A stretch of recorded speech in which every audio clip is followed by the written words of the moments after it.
Entonces Milei no puede gobernar solo, la Argentina no puede resurgir sola, y él no tiene la musculatura política para hacer una transformación y llevar a la Argentina del ostracismo y del infierno y llevarla al cielo. Lo puede hacer y lo está haciendo, pero lo está haciendo y lo va a seguir haciendo en la medida en que los que estamos acá y en los que están reunidos en muchos lugares del país lo apoyemos como ciudadanos. Hay una gran diferencia entre ser habitante y ser ciudadano. El habitante es un sujeto pasivo, el ciudadano es un sujeto activo que tiene un compromiso cívico con su patria y para tal fin es indispensable que todos seamos actores, protagonistas y responsables de tanto sea del fracaso de un país como del esplendor y del renacimiento de un país. Nosotros contribuimos con nuestra cuota, no solamente a la hora de votar, sino sobre todo a la hora de persuadir. ¿Y qué es la batalla cultural? La batalla cultural es un esfuerzo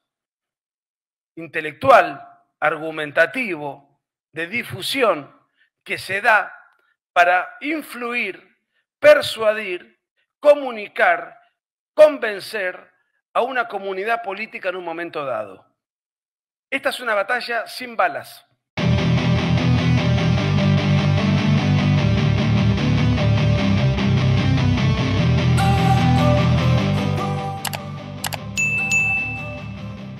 Así que ya les presento a la estrella del evento, Nicolás Márquez.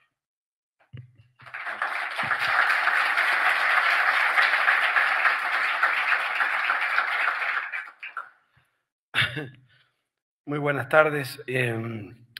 Bueno, primero quiero agradecer infinitamente a Javier que me ha convocado. Tengo el honor de compartir con él este momento, este espacio aquí en Posadas. Agradecer a todos ustedes, pero Javier me ha elogiado con una exageración y con una desmesura tan me ha inflamado el ego de tal manera que no quepo en mí mismo. Así que yo agradezco infinitamente tus exageraciones muy agradables, pero y quiero agradecerte por sobre todas las cosas que hayas dejado tu país de origen para dar el combate acá en el diario más importante en las redes sociales y además por reivindicar una palabra que pocos años atrás, cuando se quería insultar a alguien políticamente o destratarlo moralmente, se le decía y se lo acusaba en Argentina de que ese alguien era de derecha, como si fuese un delincuente, como si fuese un delito. Y las ideas que no son de derecha, ¿a dónde nos llevaron? Entonces, esta reivindicación de la palabra encarna la palabra en sí misma un sinfín de ideas, un conjunto de ideas que son las que van a salvar al país. Pero entonces acá el uso de las palabras es fundamental para dar la batalla cultural, porque la batalla cultural tiene la característica y la particularidad de que es una batalla sin balas, es indolora, no hay sangre, pero no por ello te esclavizan, van por tu vida, por la libertad, por la propiedad, por tu prosperidad, por tu proyecto, te embrutecen, te envilecen, te roban y no te das cuenta. Te van dominando y arrinconando y a lo mejor no disparó un tiro el enemigo. Y digo enemigo y después les voy a explicar por qué. La izquierda, durante la década del 70 en Argentina, intentó llevar adelante un proyecto político a través de la violencia armada, a través de la guerrilla, a través del terrorismo, a través del secuestro, a través del homicidio. Me refiero concretamente a Lerp y Montoneros, que eran ejércitos multitudinarios que llevaron al país a una verdadera guerra civil, que afortunadamente ganaron las Fuerzas Armadas de la Nación. Con errores, con un montón de cuestionamientos, ok, está bien, pero el relato impuesto, falsificado, dentro del cual se ha glorificado a terroristas asesinos de inspiración marxista, capacitados en Cuba, y cómo se ha satanizado a los militares victoriosos que han permitido que hoy estemos acá reunidos en libertad, esto es parte también de la batalla cultural, porque el que controla el pasado controla el futuro y el que controla el futuro controla el presente. Por eso el video que dio Agustín Laje el 24 de marzo sirvió para ilustrar a las nuevas generaciones cuánto fueron engañadas durante los veintitantos años de kirchnerismo con la complicidad silenciosa de la tibieza y la pusilanimidad del PRO, que es, como yo digo, el PRO es a la política lo que un no binario a la sexualidad, es la nada misma. no es ni bueno ni malo, ni de derecha ni izquierda, ni oficialista ni oposición. Solamente sirvió para anestesiar a las fuerzas vivas de la reacción para que voten por un camino alternativo. Por eso lo de Milei es providencial. Tenemos que agradecer que hoy tengamos un presidente como Javier Milei reconocido en todo el mundo, admirado en todo el mundo. Entonces, como él no puede gobernar solo, y como no tiene un solo gobernador, no tiene un solo intendente, tiene apenas 6 senadores, 30 y pico de diputados, él tiene que gobernar con el pueblo, y el pueblo somos nosotros los que la estamos viendo, y somos nosotros los que tenemos que apoyar y ayudar en las redes sociales, como bien dijo Javier, y persuadiendo, convenciendo a nuestros semejantes, a nuestros ámbitos de influencia, a todos los lugares a donde podamos llegar. Y entonces nosotros tenemos que ser soldados anónimos de la batalla cultural y desparramar, defender, difundir, persuadir, combatir con argumentos contra nuestros enemigos que se resisten al cambio. Y no es el cambio como una suerte de capricho, es un cambio como una obligación moral que tenemos que defender porque la Argentina estaba cayendo en la postración, en la miseria institucional, cultural, económica, como nunca antes hemos visto. Y entonces yo me preguntaba, bueno, la consigna con la cual gentilmente Javier me invitó y quiero agradecer muchísimo. Tenés un nombre raro. ¿Cuándo? Narelia, de Gen Z, que también es bueno, muy joven, y si hacemos un promedio de edad en este auditorio, vemos mucha gente joven. Evidentemente hay un cambio de época, hay un cambio de generación, hay un cambio de mentalidad. Yo te quiero felicitar realmente, porque no sé qué edad tenés vos, no corresponde que te lo pregunte porque sos mujer, pero tenés todo por delante y es evidente que la relación entre el presidente Milei y la juventud es muy intensa. Él no hubiese ganado posiblemente sin el voto joven. Y el kirchnerismo, como se dice ahora, hay una palabra que se usa mucho, se tiró un tiro en el pie. Porque aquella fantasía, o a lo mejor no era una fantasía, a lo mejor en su momento tuvo visos de realidad, de que los jóvenes son de izquierda, fue lo que llevó al kirchnerismo a bajar la edad para votar a partir de los 16 años. Como los jóvenes son de izquierda y el voto es a partir de los 18, si lo bajamos 2 años, amplificamos nuestra base electoral. Se tiró un tiro en el pie porque fue esa base electoral la que llevó a Milei a ser presidente de la nación. Entonces, evidentemente hay un cambio de época y hay un cambio generacional. Y esto no hubiese podido ser posible de no tener a alguien con un carisma extraordinario. Pero no es solamente un carisma extraordinario, sino que se le ha pasado años difundiendo, defendiendo con un carácter explosivo, con una estética absolutamente disruptiva, pero no era solamente un personaje que levantaba el rating de los programas por los aspectos de su personalidad, sino que estaba convenciendo y debatiendo con un mensaje que le llevó décadas construir. Milei, el otro día lo discutía con un diputado macrista, vos podés estar de acuerdo o no con sus ideas, claramente yo lo estoy, pero yo sé cuáles son las ideas de Milei. ¿Por qué?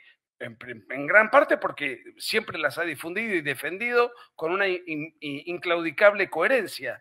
Pero, además, yo sé cuáles son los libros que ha leído, los autores que cita y las escuelas filosóficas a las que él adscribe. Entonces, él ha leído a Mises, a Rothbard, a Hayek, etcétera, etcétera. Y además creo que en los últimos años ha incorporado mucho el concepto de dar la batalla cultural fuera del ámbito económico, no solamente económico, pero también fuera del ámbito económico, que era un rubro en el cual él a lo mejor por ser economista y por estar tan imbuido del economicismo, a lo mejor muchos economistas o muchos de nuestra, que tienen una manera similar de pensamiento a la nuestra, no le prestaban atención. Y él, sin embargo, se ha cargado la batalla cultural que involucra lo económico, pero que involucra un montón de otros aspectos, y la está dando con uñas y dientes, contra el establishment periodístico, contra el establishment sindical, contra el establishment de actores, contra el establishment de los lobbies minoritarios que no quieren perder sus privilegios, contra la partidocracia, contra el periodismo que ha vivido históricamente de la pauta oficial. Entonces Milei no puede gobernar solo, la Argentina no puede resurgir sola, y él no tiene la musculatura política para hacer una transformación y llevar a la Argentina del ostracismo y del infierno y llevarla al cielo. Lo puede hacer y lo está haciendo, pero lo está haciendo y lo va a seguir haciendo en la medida en que los que estamos acá y en los que están reunidos en muchos lugares del país lo apoyemos como ciudadanos. Hay una gran diferencia entre ser habitante y ser ciudadano. El habitante es un sujeto pasivo, el ciudadano es un sujeto activo que tiene un compromiso cívico con su patria y para tal fin es indispensable que todos seamos actores, protagonistas y responsables de tanto sea del fracaso de un país como del esplendor y del renacimiento de un país. Nosotros contribuimos con nuestra cuota, no solamente a la hora de votar, sino sobre todo a la hora de persuadir. ¿Y qué es la batalla cultural? La batalla cultural es un esfuerzo intelectual, argumentativo, de difusión, que se da para influir, persuadir, comunicar, convencer a una comunidad política en un momento dado. Esta es una batalla sin balas. Y esto la izquierda lo entendió bien. Cuando la izquierda fue derrotada militarmente y políticamente con la caída de la Unión Soviética y del muro de Berlín, cambió toda su estrategia. Dejó al Che Guevara, dejó la guerrilla, dejó la lucha de clases. Cambiaron. Cambiaron la hoy el martillo por el banderín arcoíris. Cambiaron el proletariado triunfante por lenguajes más amables como la diversidad, la inclusión y la empatía, toda una serie de palabritas que impactan en la sensibilidad y que si no estamos atentos nos están dominando, porque detrás de esas palabras se esconden los mismos propósitos autoritarios y colectivistas de siempre. Lo que pasa es que para eso tenemos que estar atentos y ahí es donde surge la reacción. Y entonces es ahí donde se da la batalla, porque Occidente está puesto bajo ataque. Nuestra tradición es occidental y cristiana. Y cuando digo occidental y cristiana, no estoy hablando en términos religiosos ni teológicos. Estoy hablando en términos culturales. Yo sé que todos los que están acá, y lamentablemente no tengo el gusto de conocerlos, salvo superficialmente, a muchos los he saludado, son todos cristianos. Pero quizás algunos pertenezcan a otro credo, quizás algunos no crean en Dios. Pero todos saben que robar está mal, que matar está mal, que codiciar los bienes ajenos está mal, que mentir está mal, que no es de caballero andar coqueteando con la mujer del prójimo, etcétera, etcétera, etcétera. Nosotros tenemos y participamos de una comunión de valores que hacen a nuestra idiosincrasia y que son de inspiración de una tradición que está atravesada por el cristianismo. Entonces, acá no vengo a hablar de religión, estoy hablando de nuestra cultura y de nuestra identidad. Para tal fin, nuestros enemigos se han propuesto destruir los cimientos culturales y nuestras bases, que son, para sintetizar, como dice Milei, la vida, la libertad y la propiedad, y para tal fin han buscado microconflictos para erosionar los cimientos de nuestra cohesión cultural y de esa manera afloran un sinfín de lobbies que buscan disgregar estos valores que han hecho de la civilización occidental la civilización por excelencia, la civilización de la prosperidad, la civilización de la libertad, pero han sido cambiados.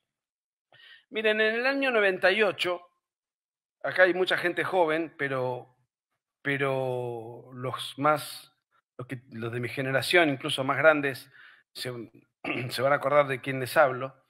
Había un periodista que además era un gran intelectual, ¿no? Que era Mariano Grondona. En el año 98 escribió un libro que a mí me impactó muchísimo y yo no estaba de acuerdo con ese libro. Después me di cuenta de que él tenía razón. Yo era muy, muy joven, tenía 23 años en ese momento, y el libro se llamaba Las condiciones culturales del desarrollo económico. En ese momento gobernaba el presidente Menem, que con desaciertos, con muchas cosas cuestionables, indudablemente había sacado a un país de una situación de la hiperinflación más alta en la historia mundial después de la Alemania de 1923. La televisión empezaba a las 5 de la tarde porque no había luz, ¿se acuerdan? Algunos. No había gas, no había nafta, estábamos al límite de una guerra civil, no funcionaba ninguna empresa, el Estado era elefantiásico, y en 10 años la Argentina se transformó, se modernizó, tuvo muchos cambios muy positivos, muchas cosas que se pueden cuestionar, pero indudablemente había un gran rumbo marcado, un gran avance. Pero Menem jamás se ocupó de la batalla cultural. Entonces, ¿qué pasa? Después aparece un delincuente como Néstor Kirchner y hace exactamente lo contrario. Y me acuerdo de una encuesta de la época, muy posterior del año 2003, que 4 de cada 3 personas que habían votado por Menem votaron por Kirchner. ¿Cómo se explica eso? Se explica porque Menem hizo una gran transformación y creía que con el solo hecho de hacer la transformación la gente iba a adherir a las ideas por el simple hecho de advertir que el país estaba mucho mejor. Con eso no alcanza. Tiene razón Agustín Laje cuando hace críticas a los economistas y dicen que el dato no mata el relato. El relato es más importante que el dato. Por eso Argentina fue la 6ª potencia mundial y al 10 de diciembre del 2023 éramos el hazmerreír del mundo. ¿Por qué? Porque con la sola prosperidad no alcanzaba. Había además que sostenerla con la persuasión, con las ideas, con la convicción, con la explicación. Entonces Milei ha demostrado ser un tipo sensacional. Yo no soy funcionario, no tengo ningún cargo, no soy asesor de nada, pero no puedo dejar de sentir admiración y le voy a explicar por qué. Primero, porque él, contra todos, solo contra todos, ganó la batalla cultural. Pero ganó la batalla cultural porque pudo persuadir a la mayoría de que este sistema no funcionaba y le pudo presentar a la mayoría un sistema alternativo. No era solamente criticar el orden existente, no era simplemente diagnosticar una enfermedad, sino proponer una receta para recuperar la salud. Y eso lo ganó. Y no es fácil. Y lo hizo de una manera a su modo, con el mismo modo con el cual gobierna, que tanto irrita a los bienpensantes y a los adictos a las buenas maneras. Y así penetró, sobre todo en la juventud. Después un día alguien le dijo, bueno, Javier, lo tuyo es fantástico. Diste una conferencia en X lugar, había 5 cuadras de cola, quedó gente afuera, no podía caminar por la calle. La batalla cultural ya la ganaste, pero la gente cuando tiene que votar, no está tu nombre en la boleta. Eso le generó a él me lo contó él, una suerte lo impactó, ¿no? Y tomó la decisión de ingresar a la política. Un terreno totalmente distinto, pues otra lucha. La lucha política es muy distinta de la batalla cultural. La batalla cultural se trata de argumentar, difundir, defender, formarse para tener los mejores argumentos. Pero la política, te tenés que luchar contra lobbies, tenés que exponerte a que te maten, tenés que exponerte a campañas de difamación, tenés que exponerte a corporaciones que te van a tratar de hacer un golpe de Estado, tenés que exponerte al sinsabor de traidores o traidoras, tenés que exponerte a un montón de cosas y no tenía ni partido político. Y en el 2021 se presenta en Capital Federal y era apenas un dirigente vecinal. Lo que dijo alguna vez López Murphy, que hoy Milei lo toma con mucho humor, y dijo, es un fenómeno barrial. Y claro, pertenecía a un partido político de la ciudad de Buenos Aires, nada más. Ni partido político tenía. 2 años después fue presidente de la Nación. Ganó la batalla cultural, pero ganó otra batalla que es tan importante como la batalla cultural, que es la batalla electoral. Porque si nosotros convencemos a la mayoría, pero esa mayoría después no tiene a quién votar porque no tiene un partido político representativo, termina votando por lo menos repugnante. Y ese es el gran daño que yo creo que le hizo el PRO a la Argentina. Claro, uno lo comparaba con la delincuencia kirchnerista y bueno, era lo más tolerable, pero no era la solución. Entonces, ¿la batalla cultural para qué sirve? para persuadir. Esa persuasión se tiene que trasladar luego a las urnas y tiene que haber un partido representativo de esa batalla cultural que estamos dando. Entonces, Javier Milei ganó la batalla cultural, ganó la batalla electoral, dos batallas muy distintas entre sí. Es como que un extraordinario basquetbolista lo pongamos a jugar al fútbol.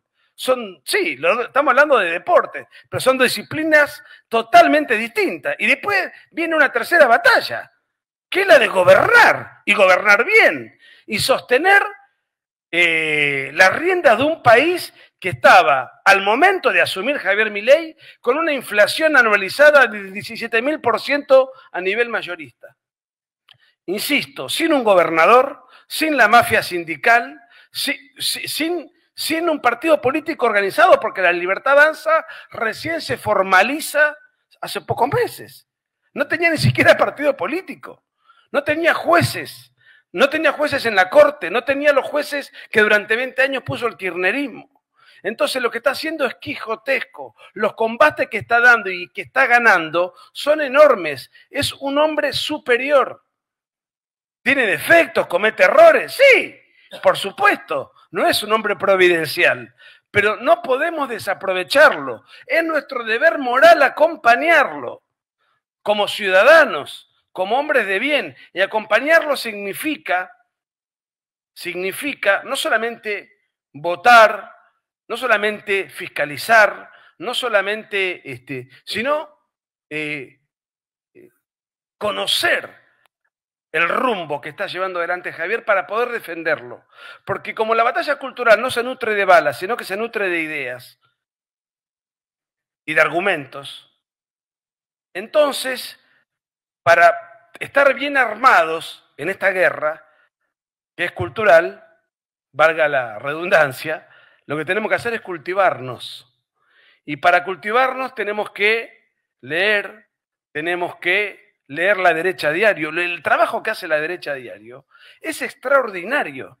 Es el medio de comunicación más visto en todas las redes sociales. Y hoy las redes sociales tienen una preponderancia muy por encima de los medios tradicionales. La televisión, la radio, los diarios de papel, todo eso dentro de 5 años no va a existir más. Ya los diarios de papel no existen más. La radio, la televisión sobrevive como puede. Hoy, en una época, ¿se acuerdan que se decía lo que no está en televisión no existe?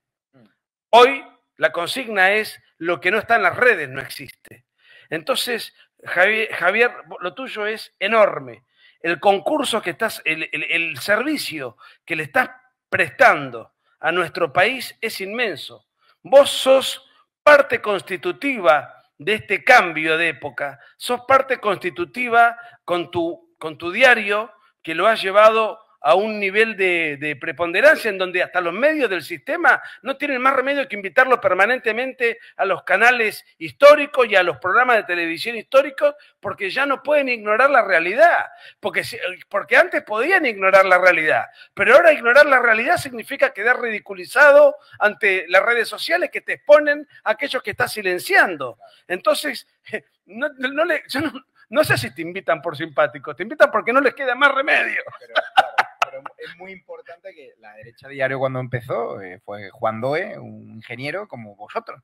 Y era él con 3 voluntarios y Fernando Cerimedo, es decir, sin tener plata. Y ahora es un medio con presencia en 7 países, que siguen millones de personas que anunciantes apuestan por él, que tenemos un montón de colaboradores y cualquiera que quiera colaborar, me escribe a javiernegre@edatv.com y es un fenómeno fan, o sea, que la gente se siente orgullosa de decir que lee la derecha diario. Yo me siento muy orgulloso de tener esos lectores, de tener amigos que siempre, como Nicolás Mar, que colaboran con nosotros de forma completamente altruista. Y ahora que he introducido ese tema, me gustaría preguntarle a Nicolás por esa mítica conferencia de Chaco con 4 personas, ¿por qué?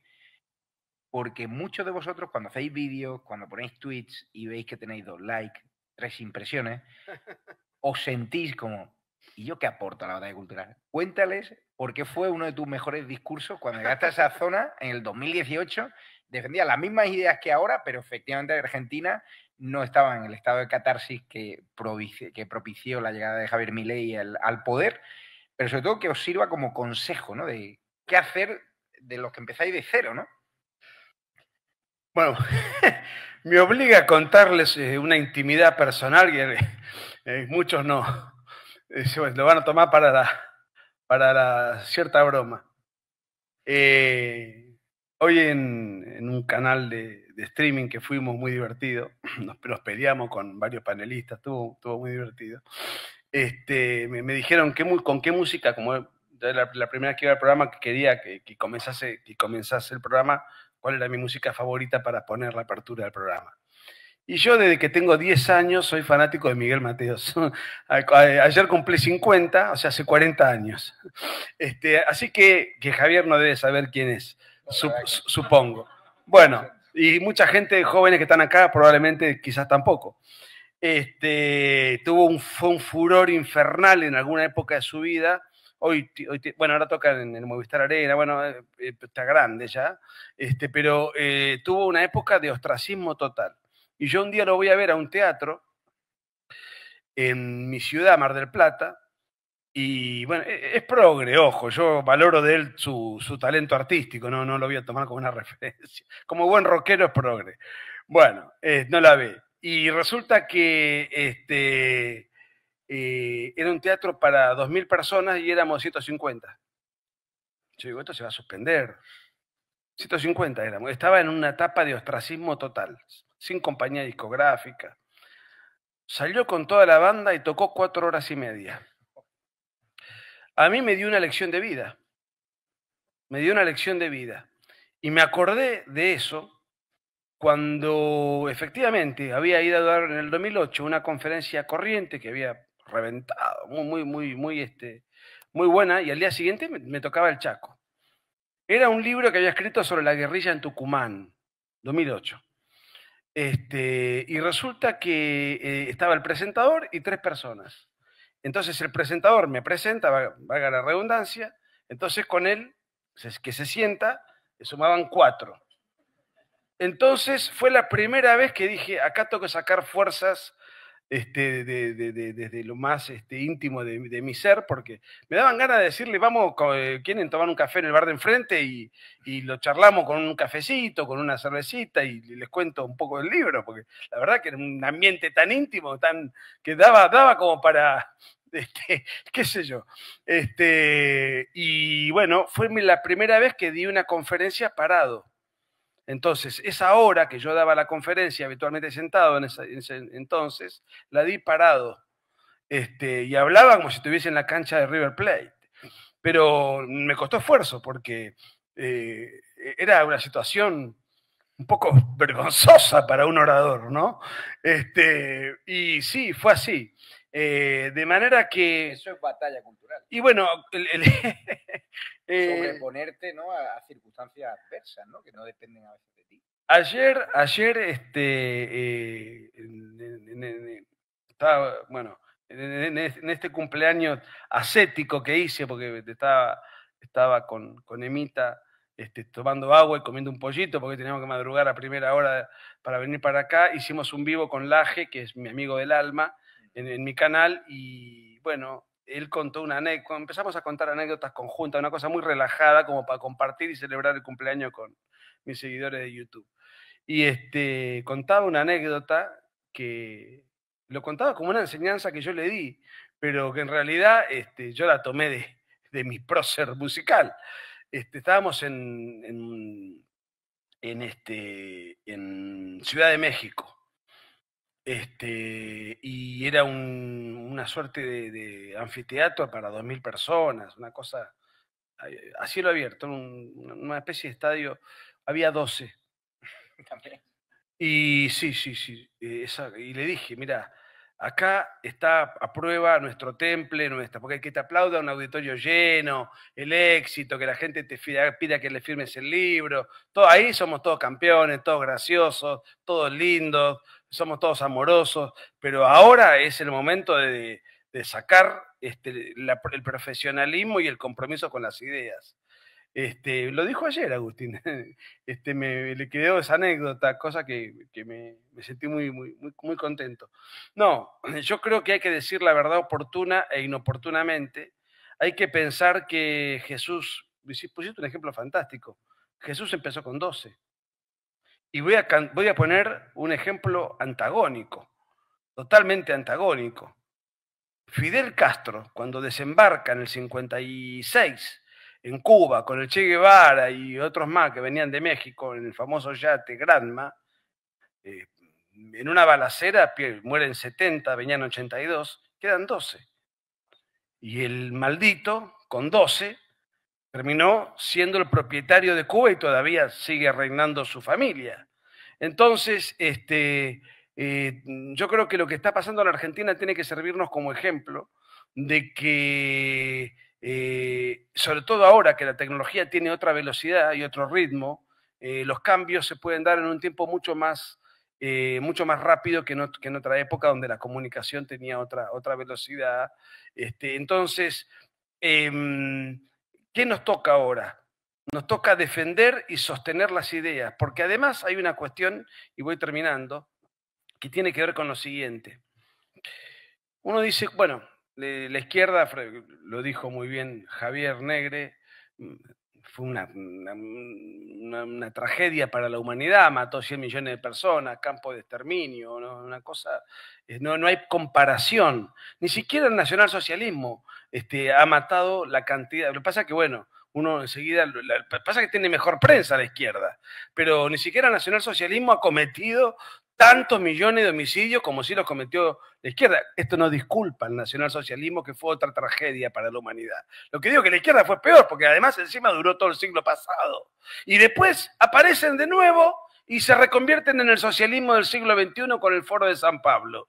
Fracasan y aparecen y siguen ahora con el Grupo de Puebla. Y uno dice, pero ¿cómo puede ser que haya gente que esté siempre votando y que estén ganando, y uno mira al continente y está pintado de rojo, si estas ideas confirmadamente, toda la evidencia empírica en todos los continentes y en todas las latitudes ha demostrado que esto no funciona? Es que la izquierda es el refugio de los resentidos sociales, y siempre va a haber resentidos sociales porque todos tenemos defectos, todos tenemos frustraciones, todos tenemos dolores en el alma. Pero lo que hace la izquierda es decir, la culpa no es tuya, vos no sos responsable de nada de todo esto, la culpa la tiene el rico, el capitalista, la iglesia, el heteropatriarcado, etcétera, etcétera. Entonces el tipo se siente aliviado y descarga todo su odio contra algo o alguien que le han hecho creer que es responsable de los fracasos propios, a diferencia de la idea de la libertad que te dice: la libertad te permite prosperar, pero también tenés el riesgo de fracasar. Vos sos el responsable y el artífice de tu destino. Entonces hay que tener un gran temple y una gran valentía personal para abrazar estas ideas y defenderlas. Pero tenemos que conocerlas y tenemos que luchar contra el enemigo. ¿Por qué? Porque aunque fracase, se multiplica y después vuelve y va a deshacer toda la transformación que Milei va a hacer y el maravilloso país que nos va a dejar después de sus 8 años de gobierno. Entonces, Javier, te quiero felicitar, te quiero agradecer, me honrás con tu amistad, me siento orgulloso de hoy poder compartir después del Derecha a Fe nuevamente el escenario contigo. Quiero agradecerle a esta muchacha tan guapa, de nombre tan exótico, repetímelo, que no me lo, hoy lo buscaba en Twitter para acordármelo de memoria, a vos y a tu streaming de Gen Z. Muy bien. Hay que seguirlo. ¿Cómo es tu canal de YouTube? @GenZMisiones es el Instagram y ahí van a encontrar todas las redes. Queremos invitar a los jóvenes que se involucren más, que hablen. Tenemos una herramienta fundamental que, como decían ellos, son las redes sociales, y dejemos bien en claro de que no es una cuestión de sellos partidarios, de políticos de turno. No necesitan ser un político, no necesitan ser un economista para poder hablar de las ideas de la libertad y para poder defenderlas. Así que los invito a seguirnos a todos y que compartan también el contenido. Es un aplauso, ¿no? ¿Qué edad tienes? 21. ¿Eh? 21 años tiene. Yo creo que la cantera de talentos de la derecha FES está pujando fuerte. Así, o sea, antes de abrir las preguntas al público, 2 preguntas muy picantes para Nicolás Márquez, que muchos de vosotros sois militantes de La Libertad Avanza, le seguís en redes, y cortitas y al pie. Villarroel. Mucha gente te ve muy crítico con ella, yo también soy crítico, porque la he visto conspirar contra el presidente y yo no hay nada que soporte menos que los desleales y los traidores. Es decir, soporto menos a un desleal de los míos que a un comunista. O sea, ella es decir, ¿no? Y el Papa Francisco se nos acaba de ir, ha sido muy crítico con él por esa admiración que tiene por dictadores. Y bueno, dar tu visión en esas dos preguntas y luego abrimos al público 3-4 preguntas. Empezamos tranqui. Bueno, todos los elogios que le hice a Javier ahora me retracto, sí, porque me metió en un laberinto. No, mentira. Bueno, Victoria Villarroel la conozco hace 21 años, en el 2004. Yo saco mi primer libro, que este señor tiene ahí, la otra parte, la verdad. Ahí la conozco y bueno, ya conocía aspectos de su personalidad tremendamente vanidosa, ingrata, poco confiable, tenía conflictiva, egocéntrica, una mujer complicada, pero bueno, después yo la trataba porque nosotros pertenecíamos a un espacio de difusión y defensa de la verdad histórica que el kirchnerismo estaba distorsionando, y nos referimos a la década del 70, ¿no? O sea, y ella su origen ideológico es el nacionalismo católico, y su religión es el lefebrismo, que no sé si ustedes saben de qué se trata, pero bueno, es un sector muy conservador, muy tradicionalista, que se separa de la Iglesia Católica después del Concilio Vaticano II con las reformas, se opone a esas reformas, y bueno, el Monseñor Lefebvre, de ahí viene la palabra, arma una suerte de iglesia paralela. Bueno, esas son cuestiones de su fe que no cuestiono. No. Es decir, pasaron los años, en el 2008 yo fui becado a estudiar a Estados Unidos y curiosamente ella también, yo no sabía, así que nos encontramos en el aeropuerto y ahí se generó, ahí la conocí muchísimo más porque estuvimos estudiando allá, y bueno, y era todo el ambiente donde ella estaba era... Y además la conozco porque tengo un montón de amigos comunes que ninguno la aprecia, porque con todos se ha comportado de la misma manera. Cuando Milei la hace diputada de la Nación, pues, con una generosidad enorme, porque ella no podía, no tenía ningún peso político ni ninguna notoriedad. Para ser diputado nacional vos tenés que tener 150.000 votos. O sea, no cualquiera puede llegar. Llegó porque la ley de cupo necesitaba una mujer, y bueno, y no fue mala la estrategia. Ella representa una derecha que no es la derecha liberal, sino una derecha nacionalista. Me pareció bien la cuestión de aunar a todos los espacios con sus matices. Y yo pensaba, ¿cuándo la va a traicionar? ¿En qué momento? Mientras fue diputada no lo hizo. Se ve que entendió que ella no tenía ni arte ni parte, ni era protagonista, ni conocida, ni tuvo la más mínima. Pero cuando ya Milei, confiando en ella, porque como diputada seguramente habrá tenido un papel de lealtad, adquirió un protagonismo distinto, compartiendo la fórmula, hizo un gran debate, hay que reconocerlo, contra Agustín Rossi, muy bueno, pero ya a partir de ahí creyó tener un peso propio que su propio ego le hizo fantasear, y a partir de ahí sus aspiraciones ilimitadas, dentro de las cuales no tiene ningún prurito moral en serrucharle el piso y pegarle un codazo o traicionar al que tenga que traicionar con tal de satisfacer sus ambiciones y apetencias.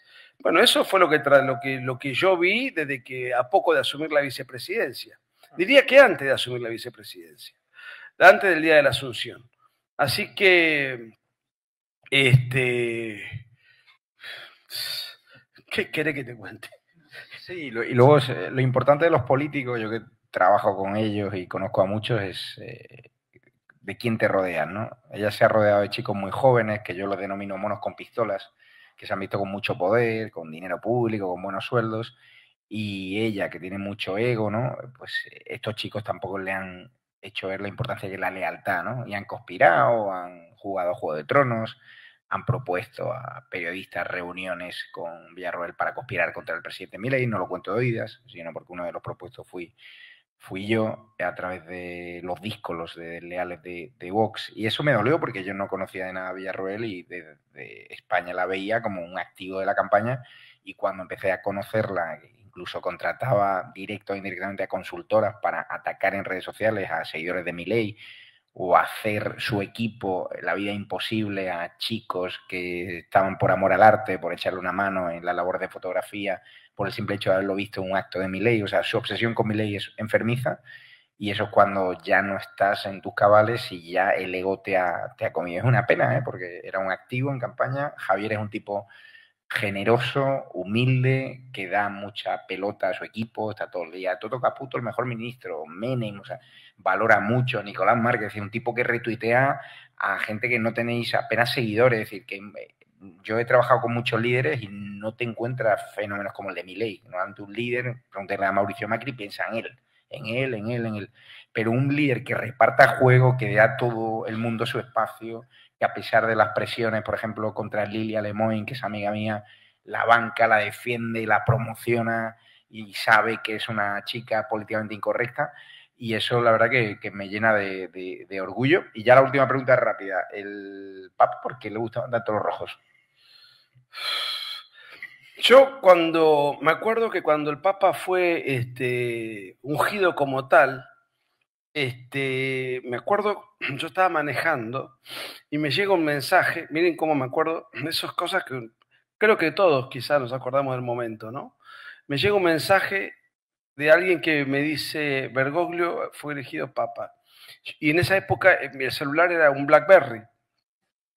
Casi choco de la desazón. Yo ya sabía quién era, lo tenía muy presente como arzobispo de Buenos Aires, y decidí darle, bueno, un tiempo, no es Papa, vamos a ver qué hace, no lo voy a entrar a crucificar antes de tiempo. Y bueno, realmente, a ver, si tenemos que repasar su pontificado, yo creo que ha sido un pontificado que no ha favorecido a la Iglesia Católica. Yo creo que la ha atacado a la Iglesia Católica. Yo no puedo, hay cosas que son inconcebibles. Es inconcebible que diga que los cristianos, que los que verdaderamente piensan como cristianos son los comunistas. Es inconcebible que a una delincuente y promotora del terrorismo internacional como Eve de Bonafini le haya mandado una carta de público conocimiento donde a ella la querían meter presa por el robo el defalco que le hizo al Estado con sueños compartidos, y él la comparó con Jesucristo. La comparó con Jesucristo. Sus apoyos manifiestos con tiranos como Maduro, Raúl Castro, 5 veces se reunió 2-3 horas por fuera de todo protocolo con una malviviente como Cristina Kirchner. Toda la promoción que él ha hecho y además el maltrato que le dio a los políticos como Donald Trump, que salvaron a Estados Unidos del aborto. ¿Y qué dijo del aborto en la Argentina? Absolutamente nada. Cuando se estaba por imponer. Eso sí, Milei quería privatizar Aerolíneas Argentinas y se saca una foto con los delincuentes del sindicato de Aerolíneas Argentinas y su emisario local es Juan Grabois. Y encima contrata como asesor jurídico en el Vaticano a un activista LGBT, ministro de la Corte Suprema kirchnerista, regenteador prostibulario, tenía 14 prostíbulos, y era Eugenio Zaffaroni. No tenía un jurista católico para contratar en el Vaticano. ¿Tú crees que era parte de un plan globalista? ¿Que alguien lo colocó ahí? Yo esas cosas no las... Yo describo hechos, digo, a mí, desafortunadamente, yo soy católico, pero yo me bauticé de grande, a los 20 años más o menos. Entonces yo necesito, esto es algo muy personal, yo no soy de esas personas que tienen la facultad de mirar el mar, un paisaje, y rezar el rosario, y salir con el alma henchida y con una serenidad. Ojalá yo tuviese esa posibilidad. No, yo necesito que alguien me pastoree, me guíe. ¿no? Es un poco soy un tipo ansioso, no tengo esa serenidad, esa espiritualidad. Necesito que me la inyecten. Entonces, cuando tengo un papa que además dirige toda la estructura y el resto de los curas se acomodan a eso, porque si no me acomodo, no me ascienden a obispo, y si no soy arzobispo, y si no soy cardenal, y si no me sacan de la diócesis que estoy cómodo, y entonces se va generando toda una burocracia de papólatras, y tenemos luego una suerte de curas que no... Aquí yo, lamentable, en los últimos años mi fe ha perdido mucha fuerza, porque yo necesito que me la inyecten. ¿Y quién me la va a inyectar si no es un cura, si no es el Papa, si no son los que la integran formal y oficialmente? Así que yo, como puse en un tuit, desde el punto de vista humano lo lamento la muerte de él, pero espero que el próximo cónclave ponga un Papa católico. Ahora, después tengo la maldita costumbre de leer la derecha a diario y me muestra un gráfico con todos los cardenales que nombró Francisco, y sobre 130 nombró 100. Y entonces ahí ya perdí las esperanzas de que el próximo papa sea católico, pero vamos a esperar. O sea, todavía habrá que ver qué acontece. No, eso está... bueno, yo comparto tus palabras sobre el Papa como católico, pero fíjate, estaba leyendo un medio de comunicación, La Sucesión. ¿Quién es quién en el excéntrico cónclave que diseñó Francisco? Cardenales con 1.400 fieles, misas para trans desde Tonga y sin los obispados de París, Praga o Milán. O sea, ese es el cónclave que va a elegir el Papa. Hay una famosa película que se llama El Cónclave, que está bien hasta el final, que se le va un poco la cabeza, pero no voy a hacer mucho spoiler porque está imbuida de la cultura woke. 3 preguntas cortitas para quien queráis. ¿Quién se anima?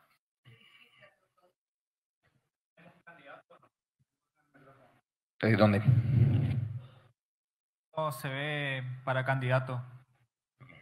¿O lo pensó? ¿Nicolás? No, yo no sirvo para hacer política, porque las barbaridades que yo digo no las podría decir si yo fuese un político profesional. Milei decía lo mismo. No, pero yo en eso me puedo considerar más talentoso. Digo barbaridades que son irreproducibles y no sirvo para ser político. Pero tampoco me lo han propuesto, y lo bien que hacen. No, prefiero seguir apoyando en calidad de francotirador. Tiene una gira pendiente por Japón, donde su libro es el más vendido. O sea, no sé si has ido ya al auditorio lleno de japoneses o no, todavía no. El libro lo escribí, el libro, la biografía de Milei, la escribí con Marcelo Duclos. No fue él a presentarlo. Yo lo presenté en Estados Unidos o en muchos lugares, pero no, en Japón, traducido al japonés, tiene otro nombre. ¿Cómo se llama? Creo que se llama La Revolución Libertaria, algo así. No me acuerdo el nombre. No, me cuesta el inglés, imagínense el japonés. Pues fíjense. ¿Alguna pregunta más? Por favor. Tú eres la que has dicho que cortita es difícil. Es difícil hacer una pregunta cortita. Bueno. Es complicado. Vamos a ver. Lo rozaste así muy por arriba, lo nombraste, pero es algo que me preocupa y creo que es fundamental.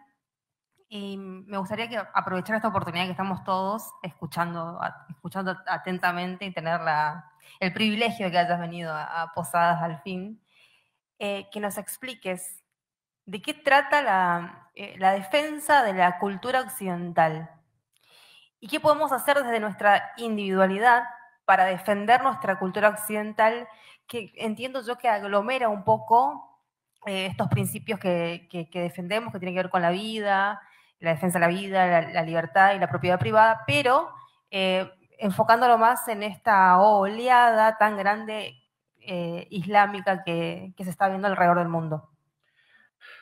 Bueno, yo creo que el tema del Islam en realidad es un tema que lamentablemente afecta mucho a Javier Negre, a su país y a los países europeos.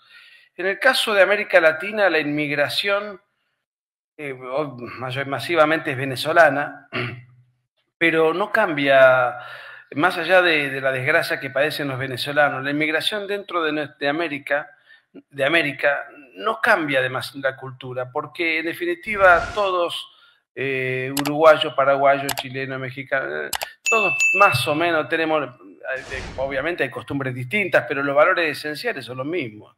El idioma es el mismo, la religión, la historia, la tradición, es todo lo mismo. Después podrán haber, sí, formas, comidas, músicas, cosas que uno, si va a vivir a otro país, tiene que adaptarse. El problema que tiene Europa es que viene una cultura no solamente ajena y extraña a nuestra tradición, sino enemiga, y que no van en el afán de acomodarse a los usos y costumbres del país al cual habitan, sino que van en el afán de invadirlo y cambiarlo. Bueno, Javier nos puede dar una clase de realmente de lo que pasa en Europa con este tema. Para mí, lo que nosotros tenemos que defender es algo que tiene que ver con... si hablamos de política, yo lo diría... lo resumiría en 3 ítems. Desde el punto de vista institucional, el sistema republicano.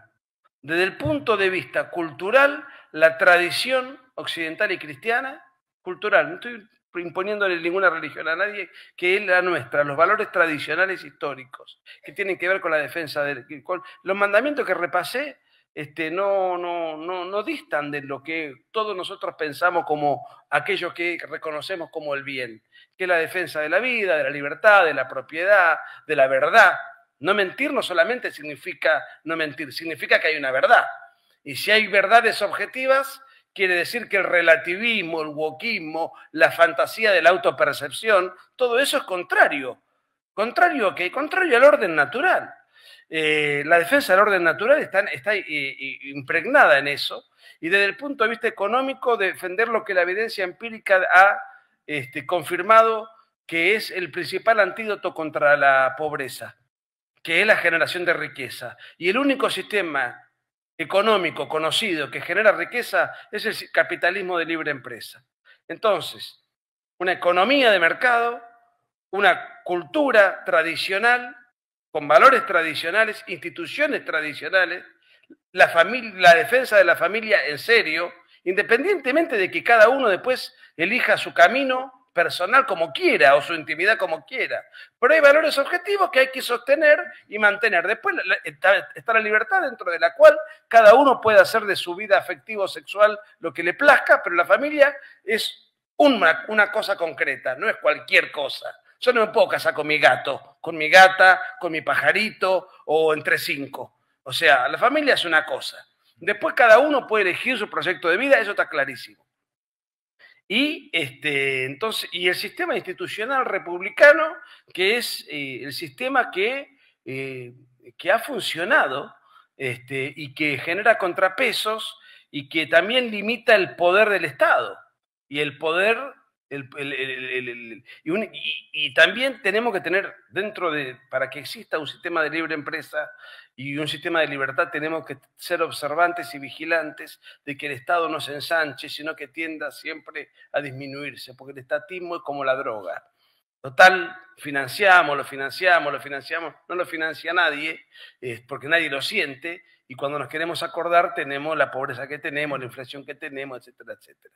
Entonces yo creo que esos son los 3 principios que más o menos uno tiene que tener presentes como para y estar observantes de que eso se conserve, se mantenga. Yo básicamente como español, como europeo, estamos sufriendo una invasión de inmigrantes ilegales que vienen con otras religiones, que no respetan los derechos de las mujeres, que es una invasión promovida por el gobierno, llegan de forma ilegal, usan nuestros servicios sociales, usan nuestra sanidad, algunos de ellos violan a nuestras mujeres. En Barcelona el número de delitos más alto lo cometen los menores no acompañados magrebíes, que son niños que mandan desde Marruecos menores de edad, y que usan ONGs que reciben mucho dinero por cuidarlos, pero no los cuidan, ni los educan, ni quieren convivir. Claro. La izquierda promovió porque entendió que su red clientelar, que los inmigrantes ilegales, si los nacionalizaban, iban a perpetuarse en el poder. Ahora hay barrios en Cataluña, hay ciudades donde el 90% de la población es musulmana. Pero es que te vas a Bélgica y pasa lo mismo, te vas a Holanda y pasa lo mismo. ¿Qué ha provocado Alemania? ¿Por qué crece la AfD? Porque los alemanes que durante años han negado de, joder, que están viniendo muchos ilegales, no lo voy a denunciar porque me van a llamar racista. Se han hartado, sobre todo la gente joven, porque tiene miedo. Suecia, tengo muchos amigos suecos. Vosotros en vuestro idealismo de Suecia diréis un país tranquilo. Están poniendo bombas prácticamente a diario. Gente que viene del Medio Oriente, sirio, libaneses, o sea, está horroroso. Y la gente de Suecia, lo sé porque yo soy de Marbella, al sur de España, se está viniendo a vivir al sur de España. Pero claro, es que en el sur de España tenemos ese problema, que vas por las calles y los propios comerciantes que pagan impuestos por tener 4 mesas de su restaurante o de su tendero para vender camisetas, te encuentran con que hay senegaleses que ponen top manta y venden falsificaciones y nadie les persigue. Es más, se los promueve desde el Estado y se financian sindicatos de manteros. Entonces, eso es una agenda globalista. Ahora estoy en República Dominicana, donde hemos entrado con la derecha diario, y están sufriendo una invasión por parte de haitianos brutales. Y los haitianos matan a mucha gente en Dominicana y los medios dicen, no, extranjeros. Pasa como en España, cuando es un musulmán, nadie dice su religión ni su procedencia. Cuando un español viola a una mujer, dan hasta el DNI de la madre, del abuelo, de todo. Y ahí el papel brutal, nefasto, ha sido el de los medios de comunicación, que no han denunciado la invasión ilegal. Por ejemplo, la invasión migratoria que sufrimos en España es un negocio de ONGs que están blanqueadas por los obispos españoles, que están callados cuando atacan a nuestro Valle de los Caídos, que es un símbolo religioso, un símbolo de nuestra historia. El propio Papa promovía ONGs como Open Arms, que promueven la inmigración ilegal porque es un negocio de tráfico de seres humanos. Yo he estado a pie de campo en esos países y en Canarias que recibe la inmigración ilegal y te das cuenta que no, estos inmigrantes ilegales que vienen muy fuertes, no huyen de una guerra como hace unos años. O sea, ahora el inmigrante ilegal sabe que viene a España, recibe una ayuda social y que puede vivir en una economía sumergida, vivir de puta madre y dentro de un año incluso votar. Y ese es el plan que tiene la izquierda en Europa. Y yo soy muy pesimista. Afortunadamente en algunos países como Italia, como Holanda, como Alemania parece estar habiendo una reacción, pero en España, desgraciadamente, el español, cualquiera que conozca un poco de historia, mi padre es historiador, solo aprende el pueblo español con hambre y con sangre. Así lo enseñó en la Guerra Civil. Y el problema es que la economía, al estar Europa detrás, no va del todo mal, pero han enseñado a la sociedad a no tener hambre, a ser mileurista, a vivir con los padres y a no tener sueños, ambiciones de emprender, de generar empleo. Y eso sí es una diferencia que veo en América Latina, en países como Argentina, donde la gente tiene mucha hambre, mucho talento, muchos jóvenes. Y a mí cuando los argentinos me dicen, llévame a España a trabajar, digo, mira, los argentinos que os vais a España a trabajar, hacéis trabajos que en la vida haríais en Argentina. De verdad. Y yo cuando los veo viviendo en sótanos, viviendo en pisos de una habitación, cuando podrían vivir de puta madre en Buenos Aires, con un sueldo decente, o sea, los argentinos tienen idealizado Europa y Europa está en decadencia. Es momento de quedarse en Argentina, bancar el proyecto de Javier Milei y también dar la batalla cultural desde América y ayudar, pero llegar a España, llegar a Europa, no con una visión de soy el pobrecito argentino que vengo de un país en ruina, no. Somos ahora mismo un país que es una referencia mundial, no solo económica, sino también en la batalla cultural, en la batalla de medios y un símbolo de la libertad. Y es un momento para sentiros orgullosos, ¿no? Y rápidamente, la última pregunta, porque tenemos que ir cumpliendo. Rapidito, para Nicolás, desde Gen Z, te queríamos preguntar, en el trayecto de tu vida, digamos, y desde tus principios y toda tu trayectoria, ¿en qué momento dijiste hasta acá para poder comunicar tus ideas de una manera políticamente correcta? No entendí. Básicamente, ¿en qué momento dijiste, mira, comunico mis ideas de una manera que no es políticamente correcta, en alusión a eso que decías vos, digamos, que comunicás de una manera bastante particular? No, toda la vida. Lo que pasa es que lo hacía, digamos, en mis años de juventud, en la militancia universitaria, pero son barbaridades que solamente se escuchaban en los pasillos o en las discusiones políticas con las organizaciones de lo que es la militancia universitaria.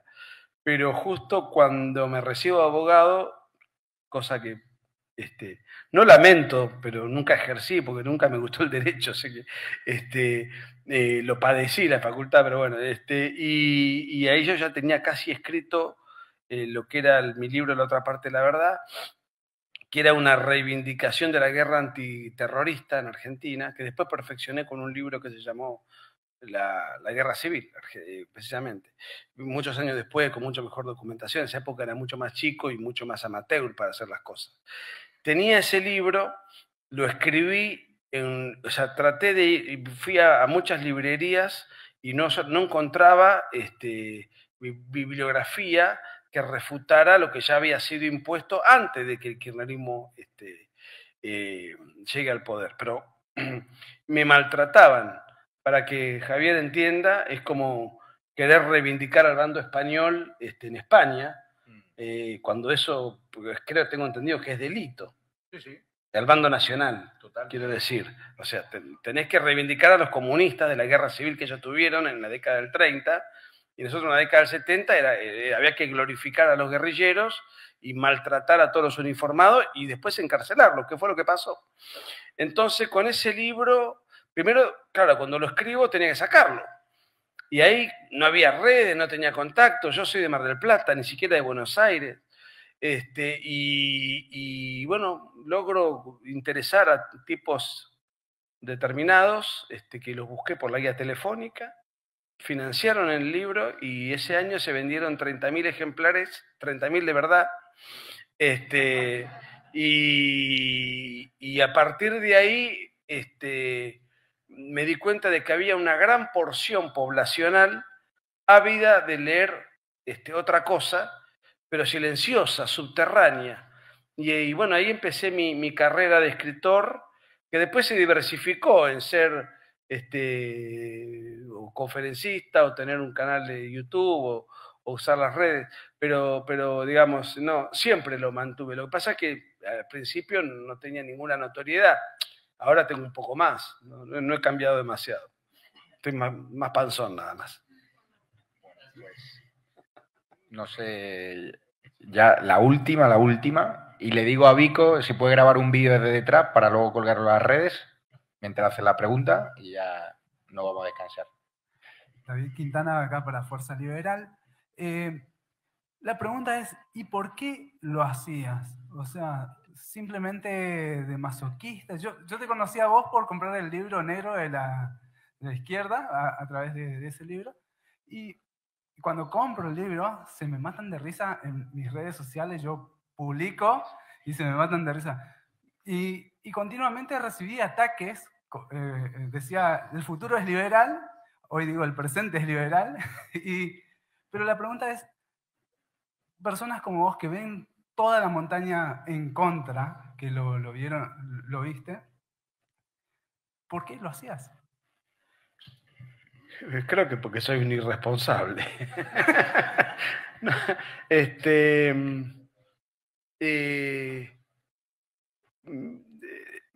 mi coach dice que soy adicto a la adrenalina. ¿Sí? Sí. Entonces, siempre tuve convicciones muy fuertes.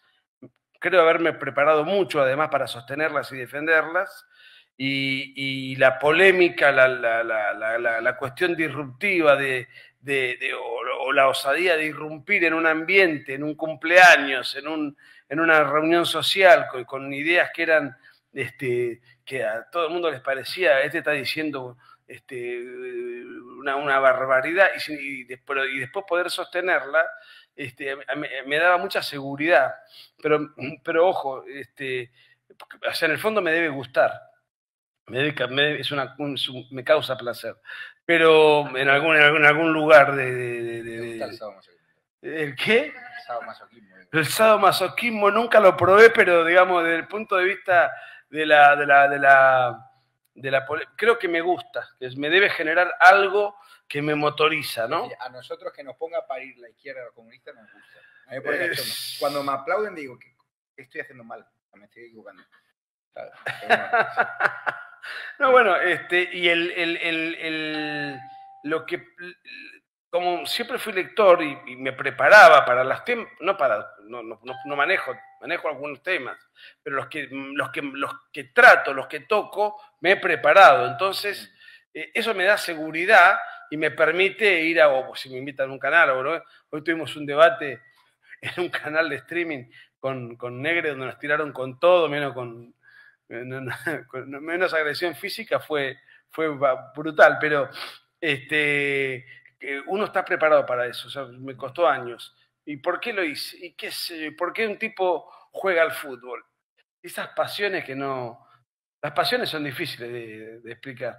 David Hume decía que,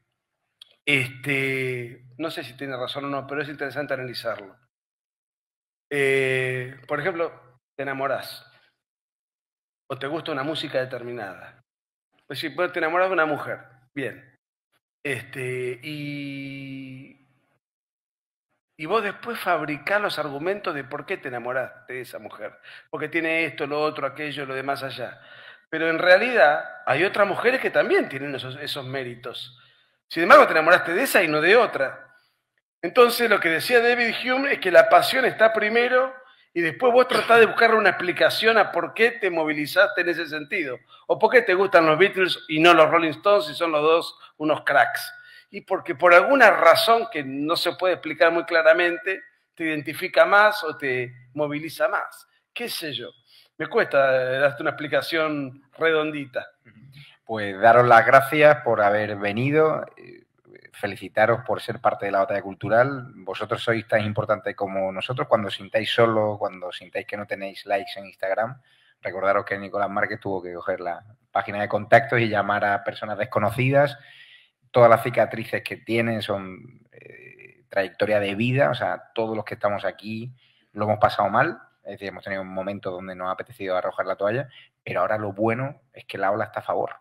Ahora lo tenéis todo a huevo, hay un buen gobierno, un presidente honesto, un fenómeno mundial, referentes culturales que se han convertido en líderes de masas, en escritores de libros, hay foros de YouTube, hay canales de streaming, hay un montón de altavoces, y sobre todo es prácticamente gratis hacer periodismo y tener más influencia que estos periodistas ensobrados, corruptos y todo. Con lo cual, daros las gracias a Misiones, a Posadas, a Gen Z. Vamos a promover talento joven como ella y también cada vez que puedan difundir la derecha diario, compartir los contenidos, muy importante esa batalla. Y cuando desesperéis, que no tenéis likes, seguir, formaros, leer libros. De hecho, una forma de colaborar con la batalla cultural, para que Nicolás Márquez no tenga que dormir en más aeropuertos, ahí tienen libros que son auténticas delicias. Y no lo digo porque además que me siento muy identificado porque yo cuando empecé el proyecto de DATV en España, que era un defenestrado, un paria social, me habían expulsado de mi periódico y yo leía las biografías de grandes emprendedores y decía, bueno, yo no me quiero comparar con él, pero a Steve Jobs también le mandaron al carajo y luego montó una empresa más grande. Es decir, y al final cuando ves la historia de gente como Jesucristo, historia de referentes empresariales y culturales, la han pasado mal, solo la gente que lo ha pasado mal ha llegado al éxito. Y Milei, tratado como un paria, Nicolás Márquez, Agustín Laje, todos han enfrentado auditorios con 4, 5, 6 personas, ¿no? Jesucristo empezó con 12 discípulos y ahora son fenómenos globales y siempre lo han sido. Y sobre todo, que dentro de unos años, cuando vuestros hijos, vuestros nietos pregunten, papá, ¿y tú dónde estabas cuando Milei revolucionó a Argentina? ¿Que estabas en el bando de los buenos o en el bando de los malos? Y muy importante también, yo que soy católico, la batalla espiritual, la fe, o sea, rezar, y que Dios de verdad siempre ayuda, o el que tenga el credo que tenga. Yo personalmente soy católico y a mí me ha ayudado, ¿no? Y mucha gente que hay buena, rezando. Pues el pueblo judío, por ejemplo, está siendo atacado continuamente por Palestina, la demagogia que mete Hamás y tal. Pues nosotros la de derecha diario lo contrarrestamos porque no tienen argumentos sólidos, ¿no?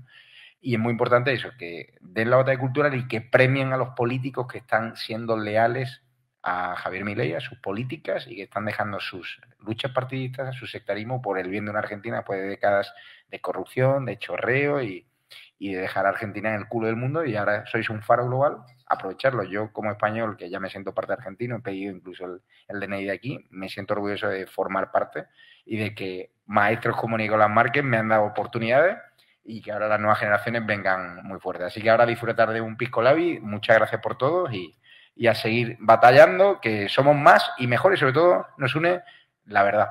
Así que gracias a todos. Sí. Nada. Pues Agustín Laje lo tenemos en camino. De momento va a estar el 2 de julio, lo adelanto, bueno, el 2 de mayo en Uruguay, en Montevideo, el Puente de Mayo, la Derecha FES, y el 2 de julio en Córdoba. Entonces vamos a ver si podemos ahí encajarle alguna fecha en Posadas, que Nicolás Márquez se ha quedado boquiabierto con Posadas, nunca había estado y está enamorado. Se ha perdido una buena comida que hemos tomado, me parece espectacular la gastronomía de Posadas, y gente linda, gente amigable y gente que abre. Y a todos esos que estamos sesionados con Buenos Aires, yo siempre les digo, vayan a Posadas, vayan a Misiones. Argentina es mucho más que Buenos Aires. Así que nada, pues muchas gracias.